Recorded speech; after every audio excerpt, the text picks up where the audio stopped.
चलिए फ्रेंड्स, सभी आ जाइएगा। जय हिंद, वंदे मातरम। आप सभी का स्वागत है जय जीवा एकेडमी चैनल पे। फ्रेंड्स, जो कि शिक्षक परिवार से जुड़ा है,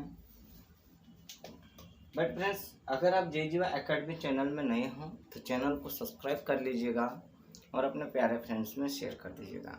फ्रेंड्स, शिक्षक परिवार से जुड़ा जरूर है, लेकिन इसमें जो मैथ और हिंदी की जो क्लासेस हमारी चलती हैं वो आपको एसएससी, एसएससी जीडी, रेलवे ऐसी आल व्यापम तैयारी के लिए जो है उपस्थित हैं।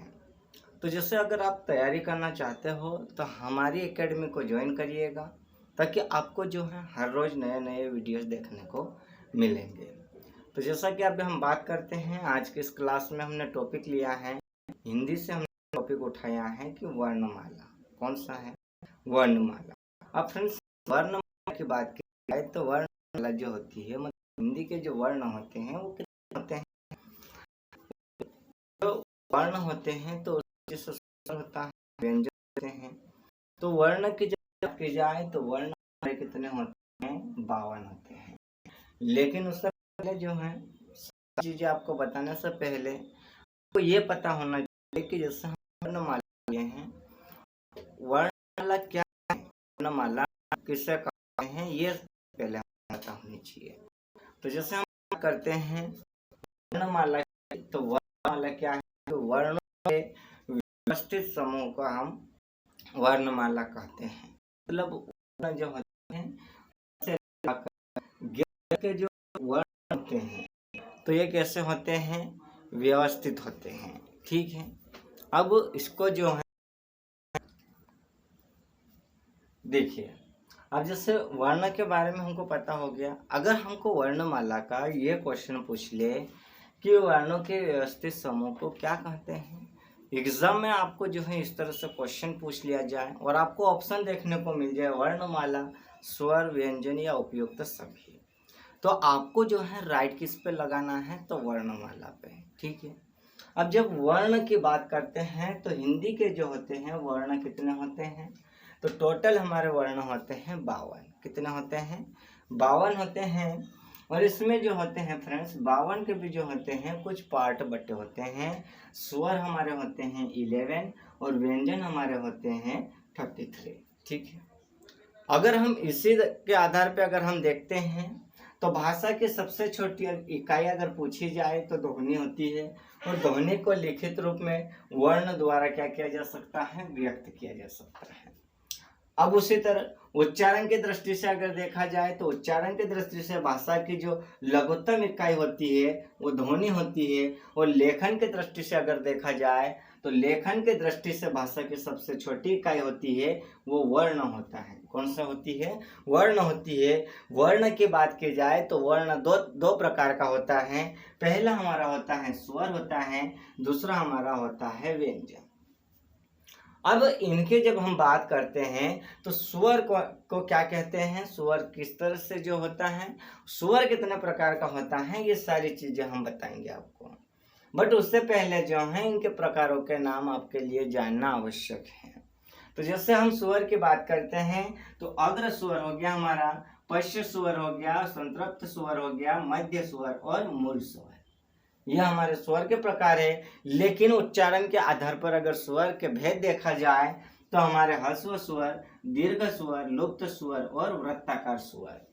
ठीक है, स्वर नहीं स्वर। अगर आप स्वर आपको सुनाई दे रहा हो तो आप सुनने में मिस्टेक कर रहे हो।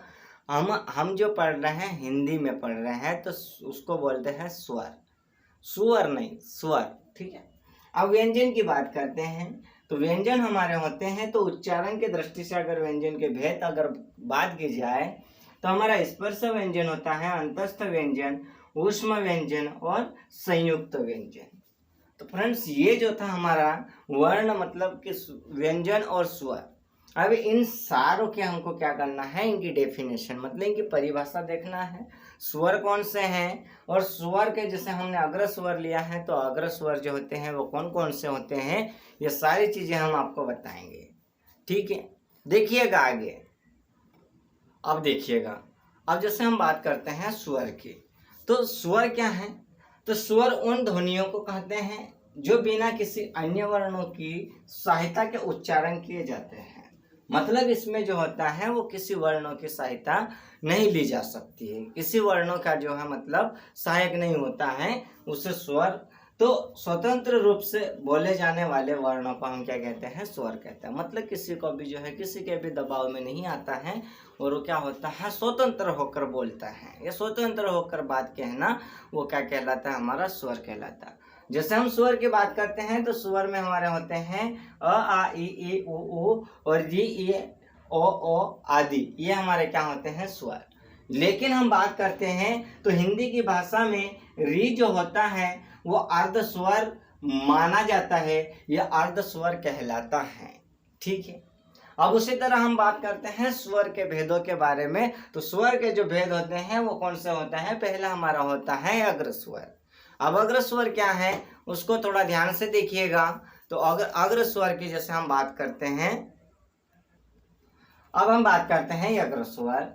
तो जिन स्वरों के उच्चारण में जीवा का आगे का भाग, जीवा का बोले तो जीभ का जो होता है वो आगे का जो भाग होता है वो सक्रिय होता है, उसे अग्र स्वर कहते हैं। जैसे ये जीभ होती है तो जीभ का जो आगे का भाग होता है, जैसे हम बात करते हैं और हमारे मुंह से जो मतलब कुछ मुलायम जो तत्व होता है जिसको हम बोलते हैं जबान बोलते हैं, और जो आगे का जो भाग होता है वो कैसा होता है, सक्रिय होता है, उससे क्या कहते हैं, तो उससे हम कहते हैं अग्र स्वर।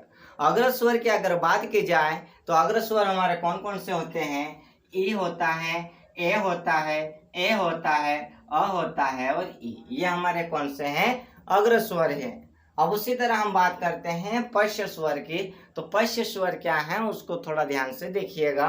आपका जो है एग्जाम में कहीं से भी जो है क्वेश्चन उठा के आपको दे देगा, ताकि आपको जो है एग्जामिनर जो होता है क्वेश्चन जो है आप जितना याद करोगे उसी में से नहीं देगा। एग्जामिनर का काम होता है क्वेश्चन कहीं से भी तैयार करना, अपना काम होता है कि क्वेश्चनों के आंसर को हम ठीक से मतलब जो है राइट लगा